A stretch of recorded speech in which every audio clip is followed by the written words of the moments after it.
Breaking news webukeredde enchayo lunaku olwaliro Uganda abasubira ddala mu 500 birambirira bebakyali trapped mu ggwanga lya Israel ne Iran mu lutalo olugenda mu maaso. Amawulire gannaku era nkusaba buli wolikinga ka video keno akano baganda baffe abanyinaze abaganda baffe bonna abali mu lutalo lo basolo kubanga obolyawo government efuna entekateka zokubanga ebajjayo wakati nga China abayo ebajjayo olunaku olwaliro n'ebyaddala naffe kikyasobokera ddala kati bano Uganda bagenda okunoonya ekikumi wabulanga bwetogera olutalo olunyinyitidde ebifa mu lutalo olunaku olwaliro eggwanga amawanga gali amanene gewera wabula government egamba nti waliwo enteekateeka z'okubajja mu njega eno nkusaba likinga video eno ebyaddala etambule kati masa we have a plan.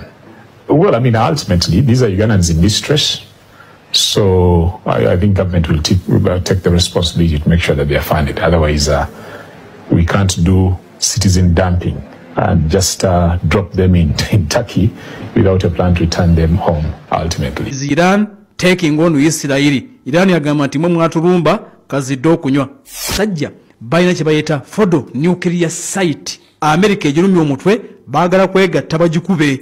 Bale nnyo tuli ku pan. Facility ya ggwanga eriyitibwa erya Iran.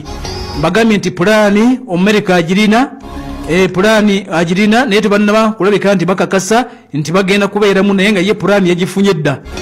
Pulani yagifunye dda mu America agamba nti tujja naye tetunnaba genda maaso nakulabika ntutegeera nti bagenda kuba bajjadde.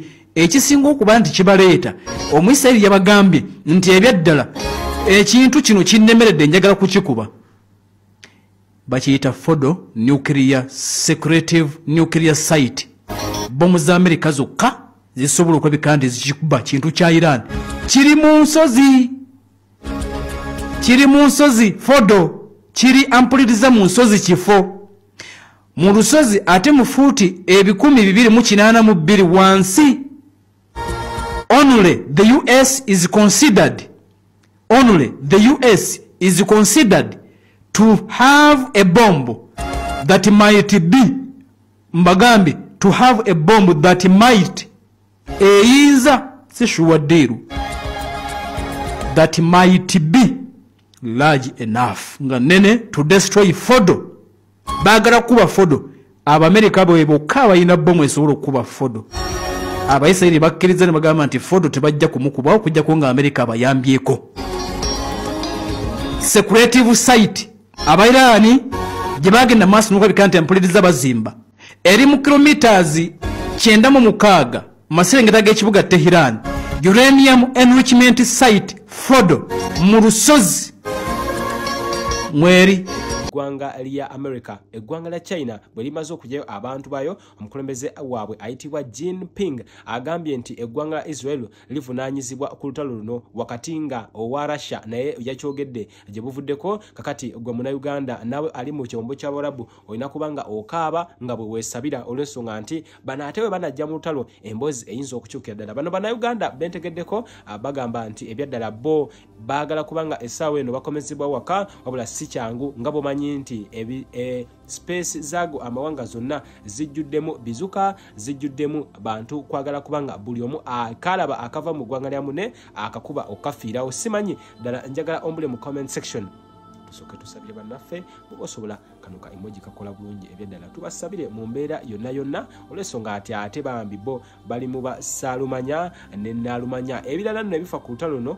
nabyo njagala obiwulire bulungi nnyo olw'ensonga ate wano we tulaga uwo wakambwe balinanye ekibuga ekiyitibwa Kom munda mu lusozi gye bagenda maaso n'okuba nti ampuliriza bagiteeka mu nsozi remote area jeri underground facility kigamba okuba nti Abairani bagiteeka mu tunnels 2 erimu main tunnels 2 tunnels zino 2 emikwesese 2 wansi mu ttaka mulimu centrifuges ampuliriza ezigenda maaso n'oyi kandi ziyambako oba enfo mu basinza okwenrichinga uranium. Era kigamba okuba nti ng'oggyeko tunnels ezo 2 eziri main waliyo ne network of smaller tunnels munda wansi mu lusozi. Teebereza olusozi wansi w'olusozi wabeerawo lwazi kati eno mu njazi wansi eriyo tunnels 2. Omuyisirayiri akuba naye akuba kungulu akoma kungulu byabadde akasuka byonna ampuliriza bibadde bikyakoma kungulu wansi bali safe.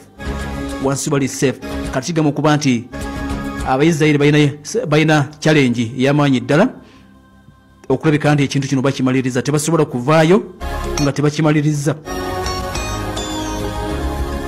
ebyokulwanyisa bye bayina bisobola okupenetratinga mu fuuti 33 zokka bomu za Isirayiri zisobola okupenetratinga mu fuuti 33 zokka kati Amerika yekka yina bomu esobola okumaliriza omulimu bomu gye bayita GBU-57 ezitwala kilograms omutwalo gumu mu 13 massive ordnance penetrator kyebagala okujjayo oba kyebagala okuba kiri mu fuuti 262 kati ate bomu za Isirayiri zikoma mu fuuti 33 kakati kyekyo. Assalamu alaikum wa rahmatullahi wa barakatuh.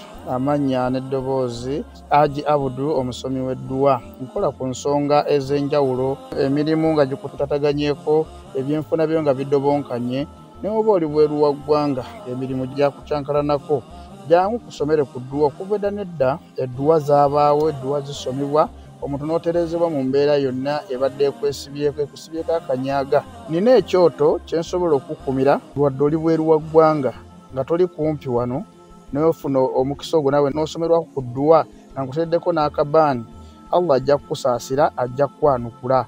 Kuba ku nnamba yange y'essimu 075 2 44 71 ne ku WhatsApp kwendi mpereza obubaka sobole okuyamba. Assalamu alaikum wa rahmatullahi wa barakatuh. So as we speak, we have a group of around 48 students who are approaching the border of Iran and Turkey.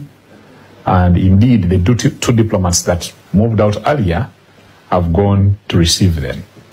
Having said that, there are some students that have stayed. We have had major challenges in terms of transportation.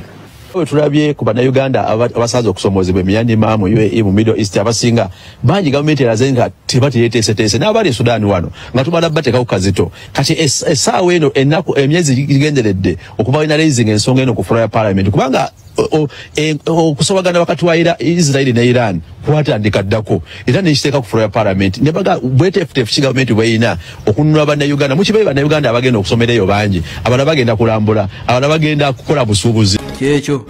Amerika ensonga lwaki nti yeetaagibwa nnyo. Amerika yeetaagibwa nnyo. Fuuti 295 below the surface. Yes, baga nti fuuti 262 ku 295 wansi ampuliriza mu ttaka. Kati embeera bwetambula Amerika asobola okukozesa zibbitu nga bwe nakutegeezezza bitu bombers yuke teziri wala nnyo bazideployinga